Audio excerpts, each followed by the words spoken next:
من يهده الله فلا مضل له ومن يضلله فلا هادي له. إن أصدق الحديث كتاب الله وأحسن الهدي هدي محمد وشر الأمور محدثاتها وكل محدثة بدعة وكل بدعة ضلالة وكل ضلالة في النار. وقال الله تعالى: ومن يضلل الله فما له من هاد ومن يهد الله فما له من مضل أليس الله بعزيز ذي انتقام. وقال الله تعالى: واعتصموا بحبل الله جميعا ولا تفرقوا واذكروا نعمة الله عليكم إذ كنتم أعداء فألف بين قلوبكم فأصبحتم بنعمته إخوانا. وقال الله تعالى: إن الله وملائكته يصلون على النبي يا أيها الذين آمنوا صلوا عليه وسلموا تسليما. اللهم صل وسلم على سيدنا محمد وعلى آله وأصحابه وأهل بيتهم أجمعين.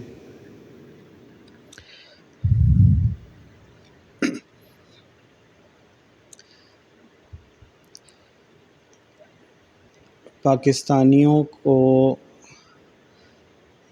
ساری دنیا کے انسانوں کو، لیکن بالخصوص پاکستانیوں کو بہت بہت مبارک ہو۔ ان کو اللہ تعالیٰ نے بہت زیادہ چانسز دیے،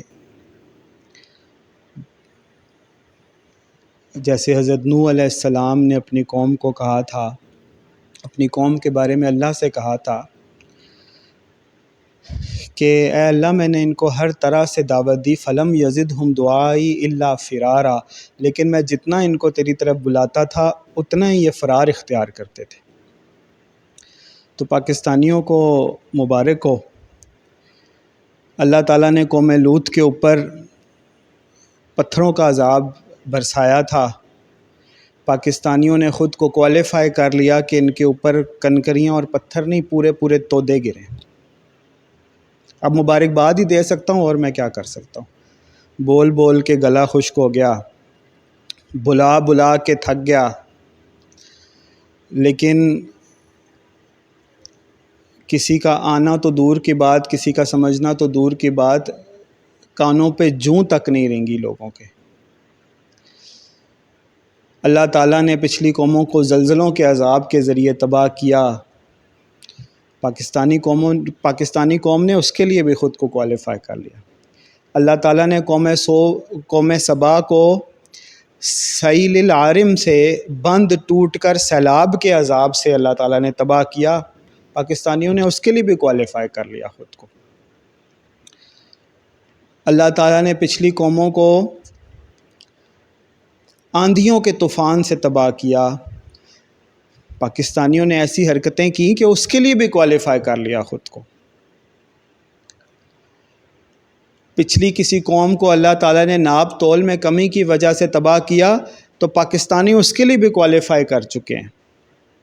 پچھلی کسی قوم کو اللہ تعالیٰ نے مردوں کے ساتھ بدکاری کرنے کی وجہ سے تباہ کیا تو پاکستانی اس کے لیے بھی کوالیفائی کرتے ہیں۔ پچھلی قوموں نے اصحاب السبت کی طرح اللہ تعالیٰ کے ساتھ حجتیں کرنے کے لیے دلیلیں نکالی، تو یہاں پہ بھی اسلامک بینکنگ کے ذریعے پاکستانیوں نے خود کو اصحاب السبت میں بھی شامل کروا لیا۔ اللہ تعالیٰ نے ان کی شکلیں خنزیر اور بندروں کی طرح بنا دی تھی، پاکستانی اس کے لیے بھی کوالیفائی کر چکے۔ بار بار قرآن کو پڑھا، بار بار قرآن کو دیکھا، بار بار احادیث سے حوالہ لیا، ابھی تک تو میں ڈھونڈنے میں ناکام رہا ہوں کہ کوئی ایسی حرکت،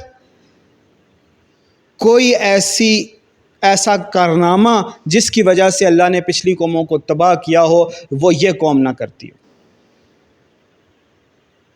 شرک اس قوم میں رچا بسا ہوا ہے۔ اتخذوا احبارهم ورهبانهم اربابا من دون اللہ، اللہ کو چھوڑ کر مولویوں کو، پیشواؤں کو، سیاستدانوں کو خدا بنی اسرائیل نے بنایا تھا، انہوں نے بھی بنایا ہوا ہے۔ قبروں اور بتوں کی پوجا پچھلی قومیں کرتی تھی، یہ بھی کرتے ہیں۔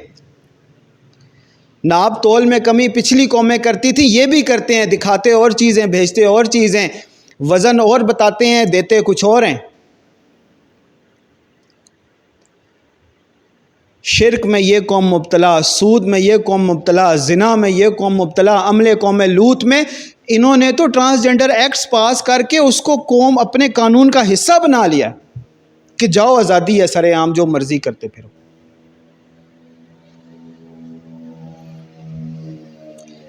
اللہ تعالیٰ فرماتا ہے جو لوگ یہ چاہتے ہیں کہ مسلمانوں میں فحاشی پھیلے، ان کے لیے دنیا میں بھی دردناک عذاب ہے، آخرت میں بھی دردناک عذاب ہے۔ فحاشی اور عریانی کو تو انہوں نے اپنے سر کا تاج بنایا ہوا ہے، پرائڈ آف پرفارمنس دیتے ہیں فحاش عورتوں کو، قومی پرائڈ آف پرفارمنس صدارتی ایوارڈ دیتے ہیں، پاکستان کا سب سے بڑا ایوارڈ دیتے ہیں، جی یہ فحش عورت ہے، جی یہ ڈانس بڑا اچھا کرتی ہے، ڈراموں میں اس نے ایکٹنگ بڑی اچھی کی ہے، لباس بڑا ننگا پہنتی ہے۔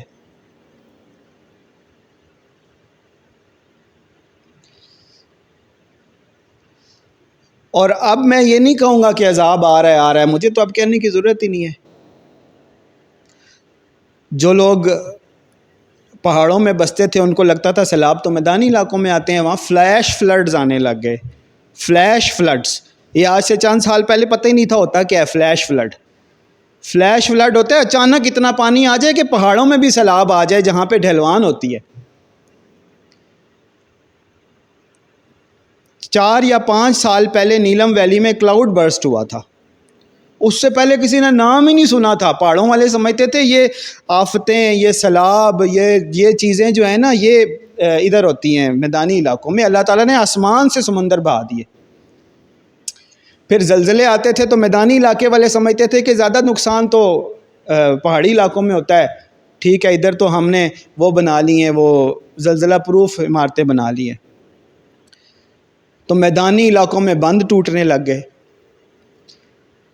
اچھا وہ تو شکر ہے اللہ تعالیٰ نے وہ ایک شیطان کا منہ تو بند کروا دیا، وہ جو کہتا تھا جب بھی کوئی طوفانی آفت آتی تھی تو کہتا تھا، کوئی بھی قدرتی آفت اللہ تعالیٰ کا عذاب آتا تھا تو وہ اس کی کوئی نہ کوئی حجت نکال کے لے آتا تھا تاکہ میں سب سے مختلف لگوں۔ ہیں ابھی سیلاب آ گئے تو یہ بند نہیں بنائے تھے، ہم نے ڈیم نہیں بنائے اس لیے سیلاب آئے تھے، یہ کوئی قدرتی آفت، کوئی اللہ کا عذاب نہیں ہوتا، نعوذ باللہ۔ تو ڈیم کون سے کراچی میں بننے تھے؟ سمندر کے اوپر ڈیم لگاؤ گے، وہاں پہ بھی آ گیا نا سیلاب۔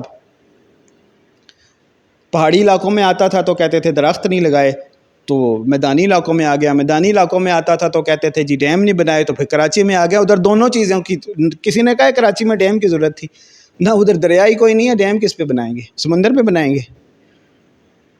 درخت تو وہاں ویسے ہی نہیں ہوتے، صحرائی علاقہ ہے، وہاں پہ درخت لگانے تھے پھر وہاں سیلاب نہ آتا۔ تو اب تو یہ کہنے کی بھی ضرورت نہیں ہے کسی کا گھر نہیں بچا ہوا، کوئی کہیں بھی رہتا ہے نا، کوئی کلوں میں بھی رہتا ہے نا، سوسائٹیز میں رہتے ہیں لوگ، سوسائٹیوں والے سمجھتے تھے ہمارا علاقہ سب سے اچھا ہے، یہاں نکاسی بھی سب سے اچھی ہوتی ہے، دیکھ لیں لاہور میں کیا ہو رہا ہے۔ تو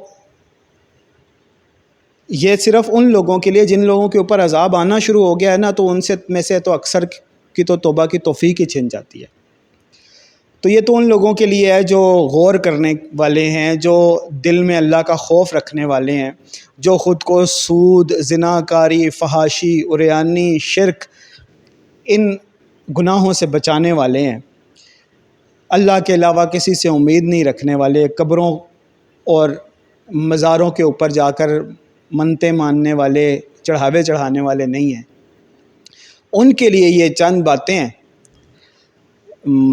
سمجھ میں آ جاتی ہیں تو ٹھیک ہے، نہیں سمجھتے تو اللہ تعالیٰ خوب سمجھانے والا ہے کہ اب بھی جو عذاب سے بچنا چاہتا ہے، اللہ کے عذاب سے ڈرتا ہے، اس کے لیے ایک ہی رستہ ہے، اور وہ رستہ ہے ہجرت کرنا۔ جب تک تم لوگ ان آبادیوں میں رہتے رہو گے جہاں پہ نافرمان لوگ ہیں، تو وَاتَّقُوا فِتْنَةً لَا تُصِيبَنَّ الَّذِينَ ظَلَمُوا مِنْكُمْ خَاصَّةً۔ تو اللہ فرما رہا ہے کہ پھر جب اللہ کا عذاب آتا ہے تو پھر وہ یہ نہیں دیکھتا کہ ان بستیوں میں کون کون جو ہے وہ نافرمان تھا اور کون اپنے آپ کو گناہوں سے بچانے والا تھا۔ ان بستیوں میں رہنا اور ان لوگوں کی صحبت میں رہنا، یہ تو بعض اوقات اللہ تعالیٰ کے عذاب کا سب سے زیادہ مستحق کر دیتا ہے۔ حدیث شریف میں وہ واقعہ آپ نے بار بار سنا ہوگا کہ اللہ تعالیٰ نے ایک قوم کو تباہ کرنے کا حکم دے دیا، فرشتے اللہ کو جا کر اس قوم کی پروفائل دکھاتے ہیں تو ایک یہ بھی بتاتے ہیں کہ یا اللہ اس میں وہ شخص ہے جس نے کبھی پلک جھپکنے کے برابر گناہ نہیں کیا۔ اللہ تعالیٰ فرماتا ہے کہ پوری بستی کو اٹھا کر اس کے اوپر پٹک دو، کیونکہ اللہ کی نافرمانیاں ہوتے ہوئے دیکھتا تھا اور اس کے چہرے کا رنگ بھی تبدیل نہیں ہوتا تھا، غصے سے لال پیلا ہی نہیں ہوتا تھا وہ۔ تو ان بستیوں میں رہنا اپنے آپ کو عذاب کا مستحق کرنا ہے، ہاں اللہ یہ کہ پوری بستی اللہ تعالیٰ سے توبہ کر لے۔ تو ایک ہی رستہ ہے کہ ہجرت کر کے آ جاؤ، اللہ کی رسی کو تھام لو۔ پہلے میں بڑا لگی لپٹی بات کر جاتا تھا کھل کر، اور بہت زیادہ دعوے کرنے سے بچنے کی کوشش کرتا ہوں، لیکن پھر بھی کل کوئی قیامت والے دن یہ نہ کہے کہ یا اللہ اس نے ہمیں کھول کر صاف بات نہیں کی، تو ڈرتے ڈرتے کانپتی زبان کے ساتھ میں بار بار یہ بات اب کہنے لگ گیا ہوں کہ اللہ کی رسی اگر تھامنی ہے تو یہاں آنا پڑے گا، اللہ کی رسی یہاں پر ہے، اس کے علاوہ کہیں اور نہیں ہے۔ اور مدینہ النبی رسول اللہ صلی اللہ علیہ وسلم کا وہی شہر ہے جہاں پہ رسول اللہ صلی اللہ علیہ وسلم کا روضہ مبارک ہے، لیکن مدینہ ثانی، مدینہ طیبہ وہ مدینہ ہوگا جہاں پر اللہ تعالیٰ کے مطابق، اللہ تعالیٰ کے احکامات کے مطابق اللہ کا نظام قائم ہوگا۔ اور وہ خلافت کا انیشل ماڈل اللہ تعالیٰ نے یہاں سے شروع کروا دیا ہے۔ ہم ریاست نہیں ہیں، ہم لوگوں کے ہاتھ نہیں کاٹتے، ہم لوگوں کے سر نہیں قلم کرتے، ہم لوگوں کو کوڑے نہیں مرواتے، لیکن ریاست کے اندر، ریاست کی حدود کے اندر جتنی سپیس موجود ہے، جتنی اللہ تعالیٰ نے ہمیں توفیق دی ہے، ہم اس کے مطابق اللہ کی زمین پر اللہ کا نظام قائم کرنے کی کوشش کرتے ہیں۔ جو ہجرت کر کے آئے گا، رسول اللہ صلی اللہ علیہ وسلم نے فرمایا ہجرت کرنا جو ہے وہ پچھلے گناہوں کو دھو دیتا ہے، چاہے کبیرہ گناہ نعوذ باللہ کسی نے کیا ہو۔ تو ایک ہی رستہ بچا ہے، یا تو پوری پاکستانی قوم توبہ کر لے، اللہ تعالیٰ سے رجوع کر لے، پاکستان کے اندر خلافت کا نظام قائم کر لے، یا پھر جو 2-4 دانے پورے پاکستان میں یا کہیں باہر بھی ہیں، ان کا کام بنتا ہے کہ وہ فوراً سے پہلے ہجرت کر کے آ جائیں، اس سے پہلے کہ اللہ کے عذاب کا شکار ہو جائے۔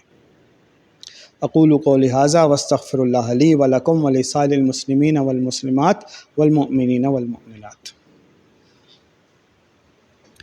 اعوذ باللہ من الشیطان الرجیم، بسم اللہ الرحمن الرحیم۔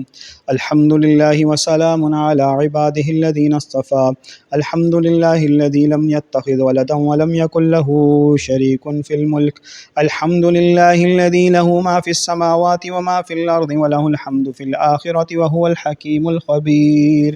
الحمد للہ الذی خلق السماوات والارض وجعل الظلمات والنور ثم الذین کفروا بربہم یعدلون۔ الحمد للہ فاطر السماوات والارض جاعل الملائکۃ رسلا اولی اجنحۃ مثنی وثلاث ورباع یزید فی الخلق ما یشاء ان اللہ علی کل شیء قدیر۔ الحمد للہ الذی انزل علی عبدہ الکتاب ولم یجعل لہ عوجا۔ الحمد للہ الذی ہدانا لہذا وما کنا لنہتدی لولا ان ہدانا اللہ۔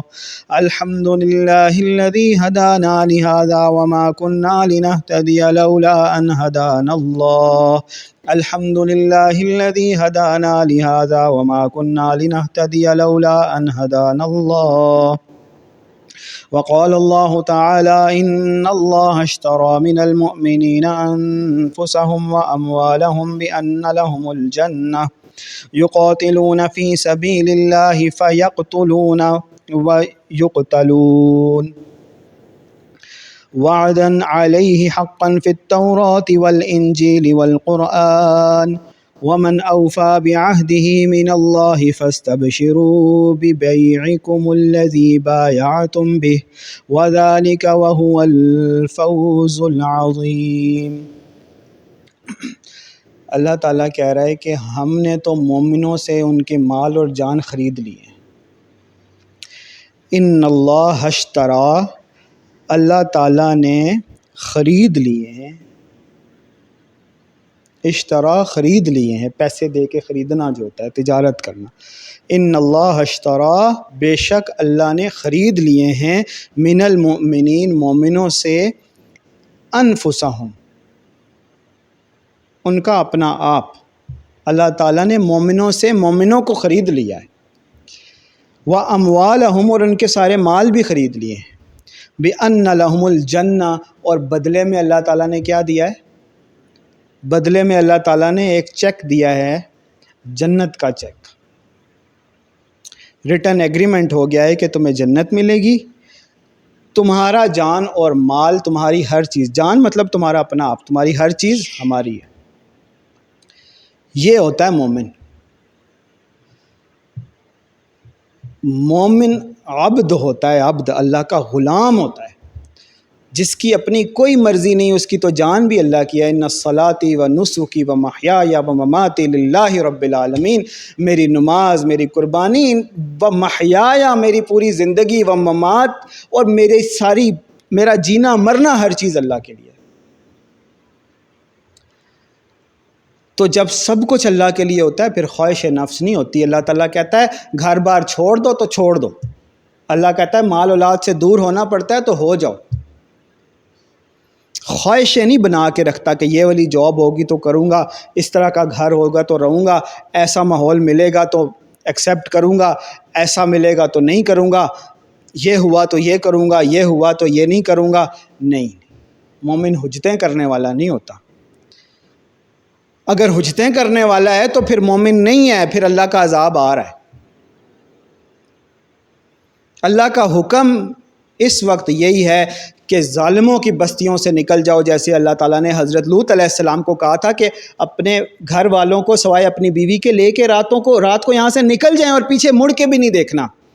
پیچھے مڑ کے لٹرلی بھی انہوں نے نہیں دیکھنا تھا، اور سمبولیکلی بھی ہے کہ اس سے پیچھے کی طرف کوئی نہ امید رکھو، نہ کوئی آس رکھو، نہ کوئی ان لوگوں سے ہمدردی رکھو، بس نکل جاؤ وہاں سے۔ تو یہی حکم ہے اس وقت تمام مومنوں کے لیے، تمام مسلمانوں کے لیے بھی ہے۔ اگر ہجرت کر کے آ جائیں گے تو مومنوں میں انشاءاللہ شمار ہوں گے، ورنہ جہاں کہیں بھی موجود ہیں مسلمان تو یقیناً ہوں گے، کلمہ پڑھتے ہیں، رسول اللہ کو ماننے کا دعویٰ کرتے ہیں، لیکن مومن نہیں ہو سکتے جب تک ہجرت کر کے نہ آ جائیں۔ والصلاۃ والسلام علی سیدنا محمد۔